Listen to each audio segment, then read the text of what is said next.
Paano kung ang ilang piraso ng drone ay kayang magpabagsak ng $1 billion na imperyo bago pa mag-umaga? Alas 6:15 ng umaga, sa malawak at malamig na Gulf of Finland, isang pormasyon ng Ukrainian UJ-26 Beaver drones ang tahimik na lumusot sa makapal na fog. Mabilis at halos hindi makita, ang kanilang destinasyon ay ang Luga, ang pinakamalaking Baltic port ng Russia. Dito matatagpuan ang $1 billion na energy hub at ang sentro ng depensa sa baybayin ng Moscow. Sa loob lamang ng isang oras, ang bawat layer ng depensang yun, mula sa radar, missiles, hanggang sa electronic warfare, ay magliliyab at guguho. Hindi lang ito isang simpleng strike. Ito ay isang live experiment sa modernong pakikidigma. Precision laban sa power, at algorithms laban sa armor. Manatili kayo dahil sa dulo ng kwentong ito, maintindihan ninyo kung paanong ang mga drone na nagkakaalaga lang ng barya ay bumura sa lohika ng 1 trillion ruble defense. Inasahan nyo ba ang pagdating nito bago pa magkulay pula ang paligid? Sa ganap na alas 6:15 ng lokal na oras, 17 Ukrainian UJ-26 na Beaver drones ang mabilis na dumaan sa madidilim na alon ng Gulf of Finland. Ang kanilang target ay ang Luga, ang Baltic port na dati ay itinuturing na impenetrable o hindi matatagos. Magdamag silang lumipad ng 900 at 40 kilometro na may taas na 12 metro lang mula sa tubig. Mainit na ang kanilang mga makina at halos wala ng gasolina. Tahimik ang hangin at tulog pa ang mundo nang lumitaw ang unang Russian patrol. Mula sa hamog, isang Velikas gunboat ang humarang sa kanilang dinadaanan. Naging magulo ang sumunod ng mga segundo. Ang mga tracer rounds ay parang mga kometa sa liwanag ng bukang liwayway. Nagpaputok ang isang 14.5 mm cannon. Ang mga bala nito ay muntik nang tumama sa carbon fiber shells ng mga drone. Isang drone ang sumabog sa gitna ng dagat. Ngunit ang iba ay bumaba pa sa 8 talampakan para umiwas sa bala. Isang precision ito na hindi kayang gawin ng kahit sinong human pilot. Mula sa isang command bunker malapit sa Kyiv, pinapanood ng mga operator ang malabong satellite feed. Naririnig nila ang putukan sa pamamagitan ng data stream, bagamat may kaunting delay. 3 Igla S missiles ang itinigas mula sa patrol boat. Bawat isa ay nagkakahalaga ng $1,000. 2 ang hindi tumama, at ang ikatlo ay sumabog ng maaga dahil sa salt spray ng dagat. 16 na drone ang nagpatuloy. Tahimik, porsigido, at mababa ang lipad. 40 kilometro sa unahan, naghihintay ang kanilang susunod na kalaban. 1 trillion ruble air defense system na kailanman ay hindi pa nabigo hanggang sa gabing ito. Kung ikaw ang operator ng drone at nakita mong paubos na ang iyong fuel, itutuloy mo ba ang misyon o babalik ka na? I-comment ang inyong salubin sa ibaba. Alas 6:28, umalinggaw ang mga alarma sa Coastal Command Post sa labas ng Luga. Ang sapat na daan, Triumph Air Defense Battery, ang simbolo ng kapangyarihan ng Russia, ay lumipat na sa kill mode.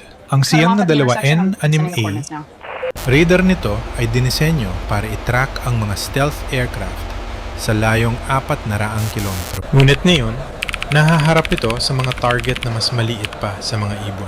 Naguguluhan ang radar operator dahil ang mga drone ay parang mga kumukitit-kitit na tuldok lang sa screen. Gumamit siya ng track via missile, isang desperadong paraan para mahanap ng missile ang target habang lumilipad. Ilang segundo ang lumipas, 348 N6DM missiles na nagkakahalaga ng $2.3 milyong bawat isa ang pinakawalan. Yumanig ang paligid sa lakas ng ingay ng mga ito. Ngunit hindi pumanig ang siyensya sa Russia. Ang mga Beaver ay mas bumaba pa sa 6 na metro sa ibabaw ng dagat. Sinubukang humabol ng mga missile. Ngunit dahil sa sobrang baba ng lipad at taas ng humidity, nawalan ang mga ito ng kontrol. 2 ang bumagsak sa dagat at ang isa ay sumabog nang hindi pa umaabot sa target. Sa loob ng Russian bunker, naghalo ang gulat at takot. 17 target ang pumasok at 15 pa ang lumilipad. Ibig sabihin, $7 milyong na halaga ng missiles ang nasayang para lang sa isang drone na mas mura pa sa kotse. Humingi ng reinforcement ang S-400 crew 4 na Pantsir S-1 units ang inutusang gumawa ng secondary ring of fire. Naghanda ang mga operator ng mga bagong 5-7 E-6 missiles at ang kanilang twin 30mm cannons. Ang himpapawid sa itaas ng Baltic ay napuno ng radar beams, usok at kalituhan. Ngunit habang humihigpit ang depensa ng Russia, nag-adjust muli ang mga drone at naghiwa-hiwalay. Ang sumunod na nangyari ay hindi lang survival, kundi isang evolution. Kung ikaw ang commander ng S-400 battery na yon, anong gagawin mo habang nakikita mong nauubos ang $1,000,000 sa dagat? Alas 6:41, ang langit sa Baltic ay napuno na ng mga bakas ng apoy. Ang 4 na Pantsir S-1 systems na itinuturing na goalkeepers ng Russia ay nagsimula ng umatake. Ang kanilang mga missile na nagkakahalaga ng $100,000 bawat isa ay mabilis na humabol sa mga drone. Isang beaver ang agad na nawala matapos tamaan ng pagsabog. Ang isa naman ay nagpatuloy sa paglipad kahit na may sira na ang pakpak. Tumugon ang mga natitirang drone sa pamamagitan ng spinning star maneuver. Isa itong synchronized spiral kung saan umiikot ang bawat drone habang sumusulong. Para sa mga operator ng Pantsir, isa itong malaking gulo. Hindi na malinis ang track sa kanilang radar dahil sa dami ng fragments at ingay sa signal. Dahil hindi na makapag-lock ang radar, lumipat sila sa twin 30mm cannons. Nagpaulan sila ng 5,000 bala bawat minuto sa langit. Nagkulay orange ang horizon dahil sa dami ng mga bala. 4 na drone ang tuluyang nadurog. Ngunit 11 pa ang nagpatuloy. Sugatan man, ay hindi pa rin mapigilan. Umalinggaw-ngaw ang mga alarma mula Narva hanggang Kronstadt habang nagre-report ang iba pang base ng parehong atake. Nang mawala ang usok, mahigit $20 milyong na ang nagastos ng Russia sa bala at missile. Gayunpaman, karamihan sa mga umaatake ay lumilipad pa rin. Nagbago na ang labanan. Hindi na ito usapin ng dami ng armas, kundi ng tibay at abilidad na mag-adjust. At ang susunod na hamon ay hindi na magmumula sa himpapawid, kundi mula sa invisible realm ng mga signal. Alas 6:57, inilabas ng Russia ang kanilang sikretong armas, ang Kaska-5 Electronic Warfare Complex. Isa itong $24 na milyong na truck-mounted system na kayang lumunod sa anumang frequency. Mula sa isang burol, ang dambuhalang dish nito ay nagpakawala ng malakas na power across 1.2 hanggang 6 na GHz. Sa loob ng ilang segundo, napuno ng static ang hangin sa lugar. Para sa pandinig ng tao, parang tahimik lang ito.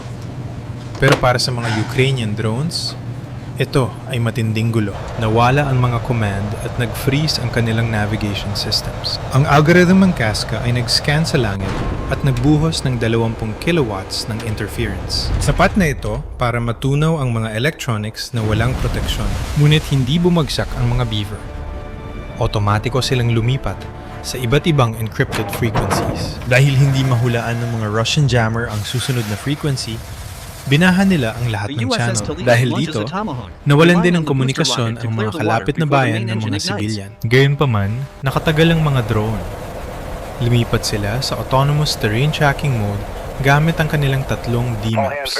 Ngunit nagbago na ang itsura ng lugar mula nang huling itala ang mga mapang ito. 3 drone ang bumangga sa mga bagong cranes at towers sa gitna ng fog. Ang natitirang 8 survivor ay patuloy na lumipad, bulag man pero gabay ng stored memory. Nasa harap na nila ang luga at may huling layer pa ng depensa na naghihintay sa kanila. Alas 7:22, lalong kumapal ang hamog sa Baltic. Ang huling walang beaver ay bumaba sa 3 metro na lang mula sa tubig. Dahil sa kapal ng alat at hamog, nabulag ang kanilang mga optical cameras sa loob ng ilang segundo. Ang mga radar altimeter na lang ang pumipigil sa kanila na bumangga sa dagat. Sa pampang, ang mga Russian defenders ay manu-manong kinalkula ang intercept paths ng mga drone. 4 na Pantsir S-1 units ang napaputok ng sunod-sunod para gumawa ng tila pader ng bala sa gitna ng fog. 2 drone ang tuluyang nawasak sa blind fire na ito. Nagpatuloy ang mga natitira kahit na wala ng kuryente ang kanilang mga system at kulay pula na ang babala. Sinubukan din ng Russia na manggulo ng GPS coordinates gamit ang spoofing arrays. Para sa mga drone, tila nagbago ang mapa. May lumitaw na mga ilog kung saan dapat ay mga kalsada. 2 beaver ang naniwala sa maling data at diretsong sumubsob sa dagat. Ngayon, 4 na drone na lang ang natitira. Wala na silang live feed at halos wala ng power. Gumamit na lang ang mga ito ng inertial guidance gamit ang motion sensors para matapos ang strike path. Dahil sa kapal ng fog, maging ang mga Russian crew ay nawalan na rin ng track sa kanila. Bumalik ang katahimikan sa port ng Luga sa unang pagkakataon ngayong umaga. Ngunit sa ilalim ng katahimikang iyon, 4 na invisible machines ang papalapit sa pinaka-importanteng target. Ito ang cryogenic gas complex na nagbibigay ng enerhiya sa kalahati ng rehiyon. Alas 7:49, lumitaw ang huling 4 na beaver mula sa hamog na parang mga multo. Humihingal na ang kanilang mga makina habang papalapit sa Luga Cryogenic Gas Facility. Isang dambuhalang pasilidad ito na may pipes, storage tanks, at cooling towers. Nagkakahalaga ang complex na ito ng mahigit $2.4 billion. Isang lookout sa western platform ang nakakita ng galaw. Pero huli na ang lahat. Ang unang drone ay bumangga sa isang venting manifold sa bilis na 145 kilometro bawat oras. Bagamat maliit ang pagsabog, nasira nito ang isang mahalagang pressure seal. Mabilis na kumalat ang methane gas sa himpapawid.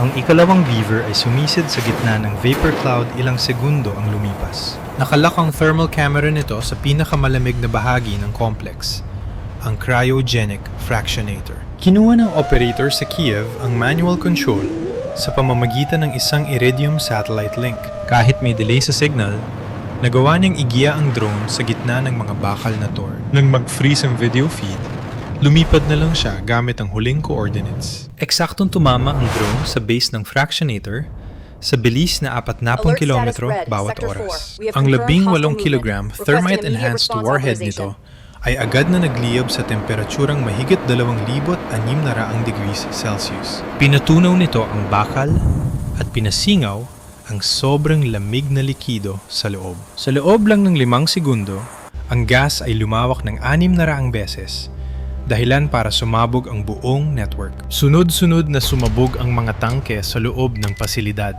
Isang dambuhalang fireball na may taas na 230 metro ang lumamon sa buong planta. Maging ang mga cranes at armored vehicles sa paligid ay natunaw sa tindi ng init. Umabot ang shockwave sa layong 20 kilometro. Sa loob ng 6 na araw, nagliyab ang pasilidad na kitang-kita mula sa kalawakan. Ang pinakamaliliit na makina ng Ukraine ay nagdulot ng isa sa pinakamalaking industrial loss sa digmaang ito. Nang sa wakas ay humupa ang apoy, makalipas ang 6 na araw, wala nang natira sa lugar. Puro baluktot na bakal at sunog na semento na lang ang makikita. Isang $2.4 bilyong na pasilidad ang napabagsak ng mga makina na mas mura pa sa isang missile guidance chip. Hindi lang ito isang pagsabog. Isa itong mensahe. Sa modernong digmaan, ang precision, data, at pasensya ay kayang tumalo sa kahit anong pader na bakal. Nagbago na ang balanse ng opensa at depensa habang buhay. Ang mga bagay na nagbibigay ng kapangyarihan sa isang bansa ay siya ring nagpapahina rito ngayon. Tahimik na nanonood ang mundo, ngunit malinaw ang signal. Ang battlefield ay hindi na para sa pinakamalaking hukbo. Ito ay para sa kung sino ang mas mabilis na maglaho. Kung ikaw ang nasa posisyon ng command noong gabing yon, nakita mo ba itong darating?